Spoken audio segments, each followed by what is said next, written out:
All right, hey everybody, I'm now live. It's 8:57 p.m. Eastern Standard Time, and I'm just dropping by to say hello and share a brief update. Um, anyway, for those who've been watching and keeping up with the most recent uploads of the field videos, basically what those field videos are about is some investigations. We've been getting a lot of reports here in the state of Virginia. As I've been sharing, we've been gathering some reports. I've have another recent report shared by one of our other members who have actually overheard some information and started to investigate and was able to gather information regarding one of the hunters in one of the areas, which I don't like to share too much information when unless I have enough details.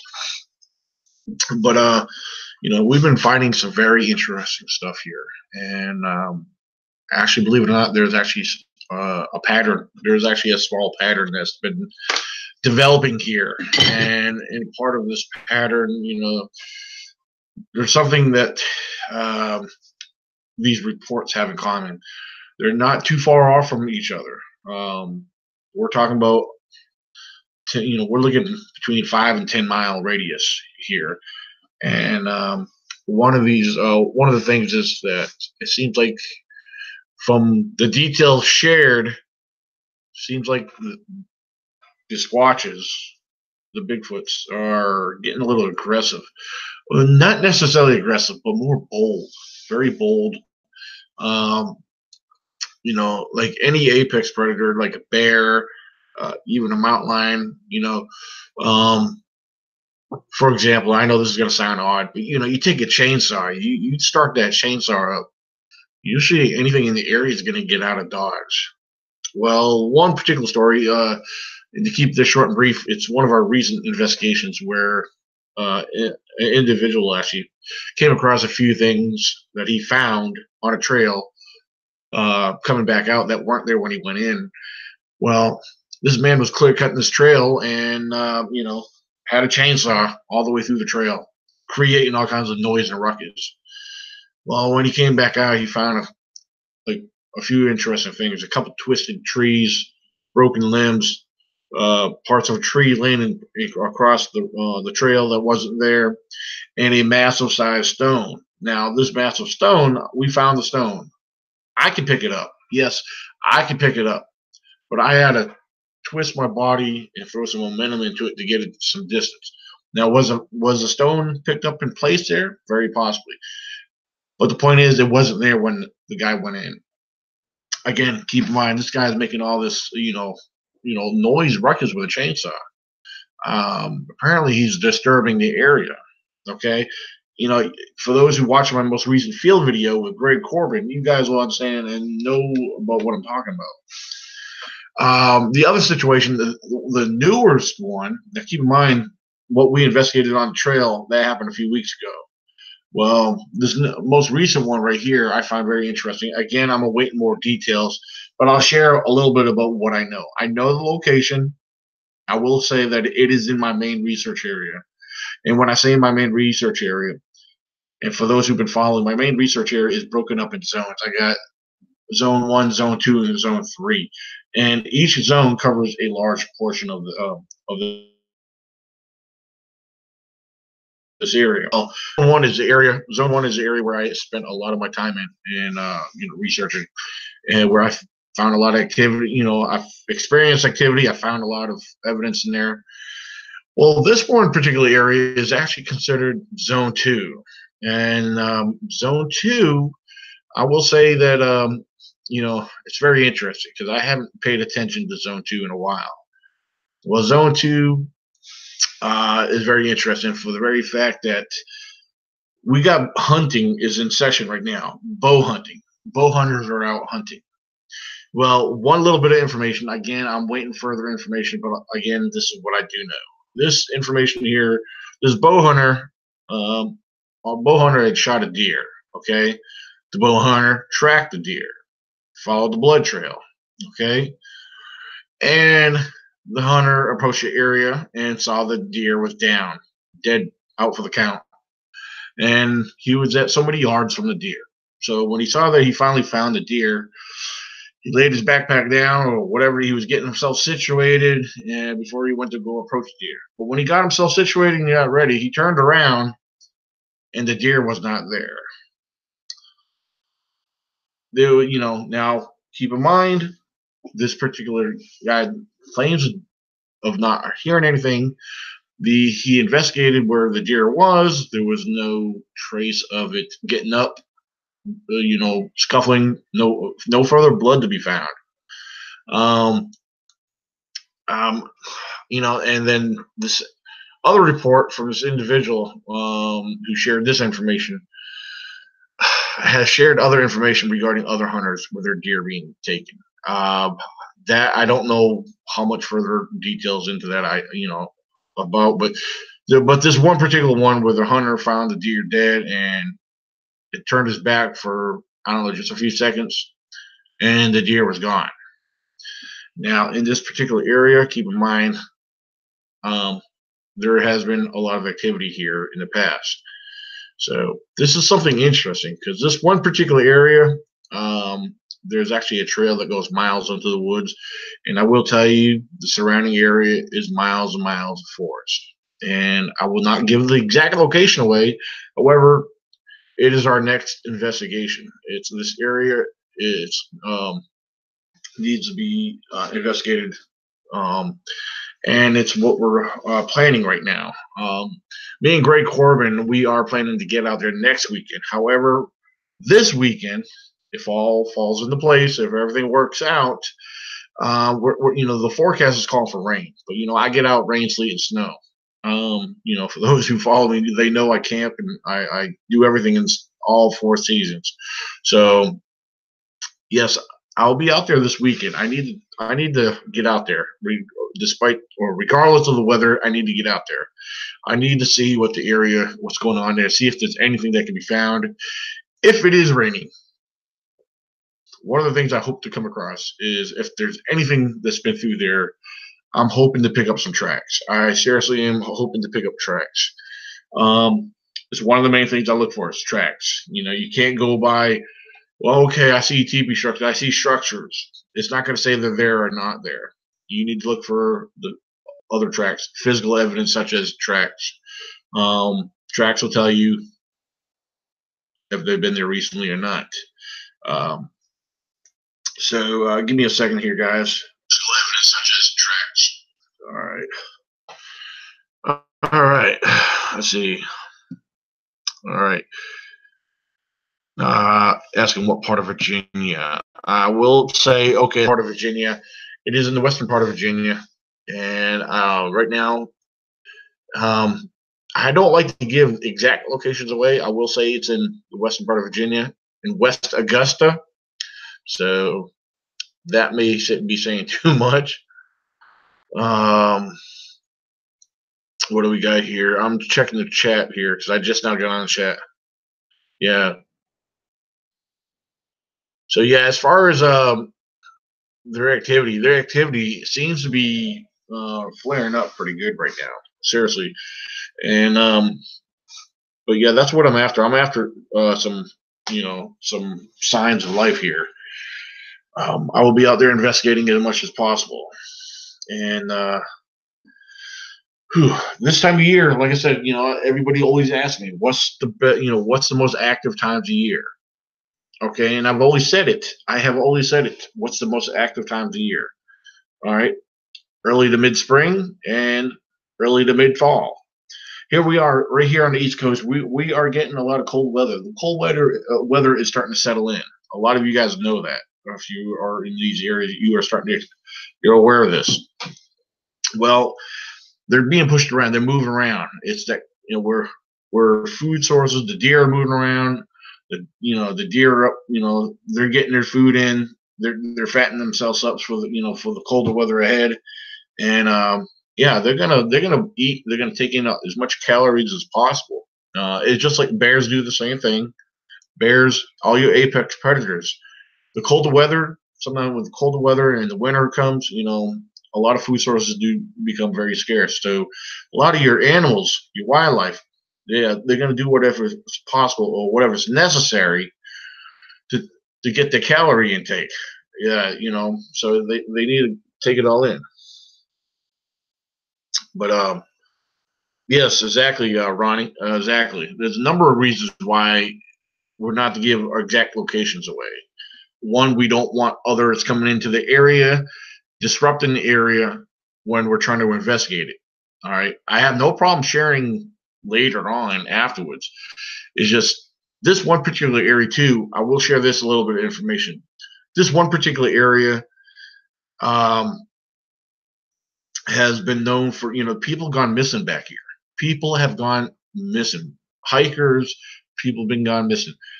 So we don't know what's going on. So there's something back there, and there's something going on in this particular area. I will say it's also behind a body of water, and that's I probably said too much right there. As much as I want to share details with you guys, location wise, I really don't. It's very important. That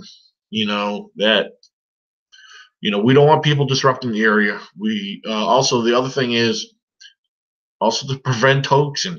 You don't want to tell people where your location is because you're gonna have people coming in there. If too many people know about where you have an active location or you're gathering reports from, you got other people that go in there. You're gonna create. You're opening up the doors for hoaxing. The possibility of people going in there. Hey, let's do this. Let's try to make these fake tracks. Let's build this out of make a TV show. Let's play with these guys. There's people out there that do it. There's people out there who do because I know one individual. I won't mention his name.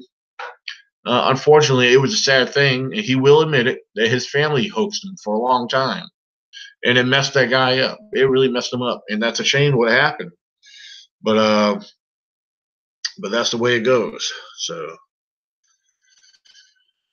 yeah, Ronnie, just like fishing. That's a good point. That's a very good point. Just like fishing, you got a honey hole. You got a really great spot to go fishing. You're not gonna tell every Tom, Dick, and Harry about it because they find out, hey, that's where he catches all the big fish, and a lot of them too. Well, hey, we're gonna get in there, and then soon before you know it, Larry, Curly, and Mo are gonna be coming in there and hogging that spot, disrupting your territory. That's one of the other reasons. This again, we could probably name off dozens and several. I mean, just dozens and dozens and probably 1,000 different reasons why you don't want to tell your exact location. Um, so, but so yeah, I just wanted to get on here and share that little bit of information. And let's see, there was something else I was going to jump on. Let me see if I can pull out my notepad. Give me a second here, and I'm dropping it. All right. Productivity. Yeah. With the colder weather, reports activities flaring up. Let's see what else we got. Let's see. I've already pretty much covered all that.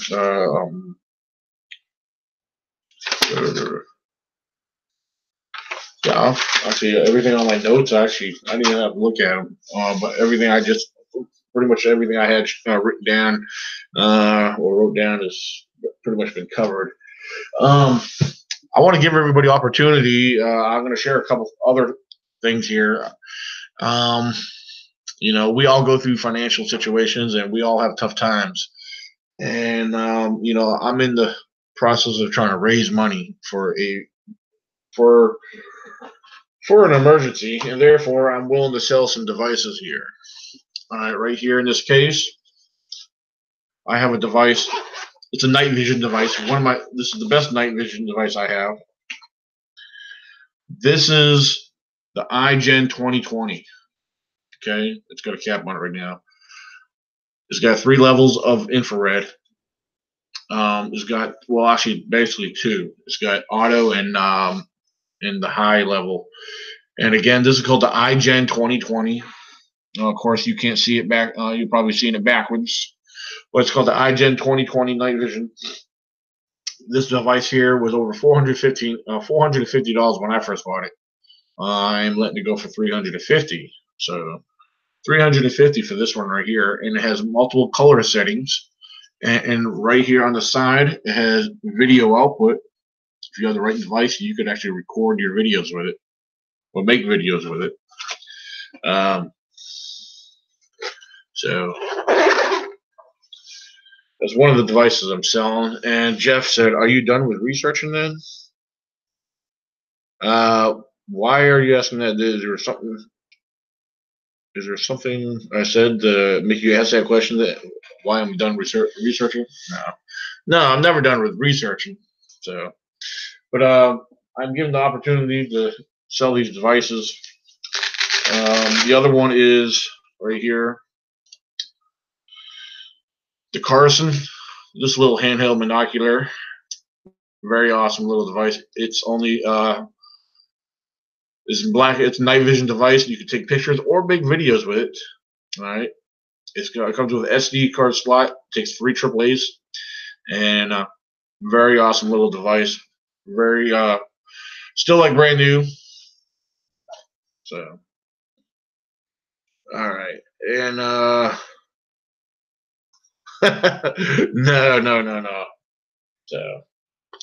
So yeah, I got a couple different night vision devices that I'm willing to sell, and one of the other things here, still in the package, brand new, never been opened. Anyone who's familiar with Creature Replica, I have the North American Sasquatch figurine right here. It's a North American Sasquatch figurine. All right, Creature Replica. I have 2 of these. For those who may be viewing this at a later date and time, if you're interested for any of these devices that I'm showing, my email is ECBRO98@gmail.com. Again, that is ECBRO98@gmail.com. So, all right. And now, as far as devices or anything for sale, that's about it. So, and again, I'm selling these items in for the very reason I'm trying to raise funds because being a single parent, I have, and living on a limited income on a tight budget. I have some kind of emergency finances to come up with. Um, Mainly my heating bill. So need to try to put oil in the tank. And right now, I just got done playing catch up with rent, and so many of you guys know how the struggle is. Especially if you are a single parent and your income is limited at that. So anyway, as far as the devices go, I mean, I've used them very little, and I'm not afraid to let them go. I am not afraid to let them go. So, but yeah, I just wanted to get on here tonight and share the information that I did earlier, give everybody updates. I do plan on being out there this weekend, regardless of the weather.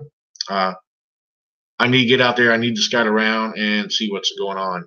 I really need to see what's going on out there, and I will document the area. And as always, I do film the area and show you guys what I'm dealing with, what's out there. Anything I do find, of course, through video, you guys will see as well. And but in the meanwhile, if you guys have any questions before I jump off here, I'll be more than glad to answer. I'm looking at the live chat right now, so um, I'll give you guys a minute, or here to ask any questions. And if you guys give me a minute, I'm gonna step away for just a second. So I'll be right back.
right, here I am.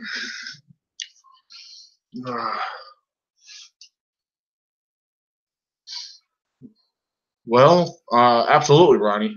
You're very welcome, and any bit of information I can share that I do believe in trying to keep, try to keep everybody updated and let everybody know what's going on. And I I very much need the woods, the outdoors, and because to me, being in the outdoors, it's more than just bigfooting. It's refreshing to be out there. It's very relaxing, and it's true what they say. It's where you gather your thoughts, and you can just let everything go. And to me, that's what it's all about. It's you actually, in a way, believe it or not, this may sound corny to some people, but you actually become educated in a way from being out there. You actually become educated by being out in the woods and experiencing it enough. Experience. That's the key.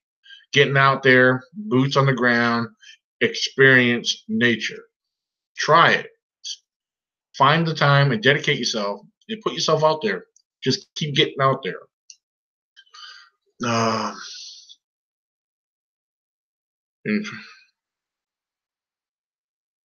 oh yes, Tracy. Tracy. Super chat is now. Uh, hold on, send it. All right, hold on. Hold on 1 second.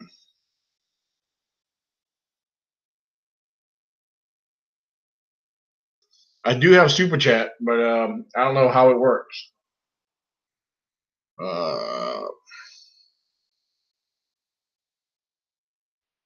Yeah. Let's see. All right, hold on 1 second.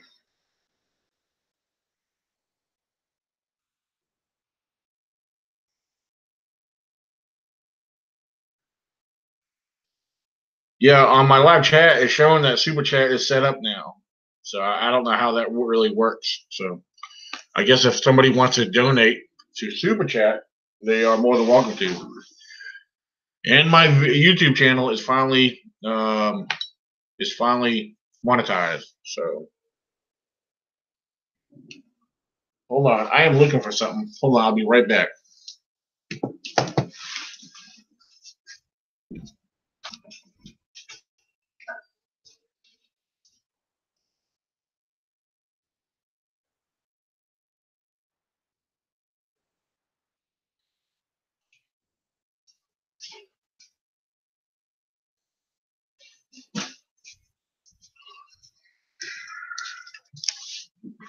Oh.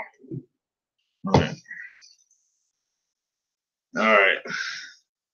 So yeah, my YouTube channel is monetized, and I do have super chat enabled. So if you see anything,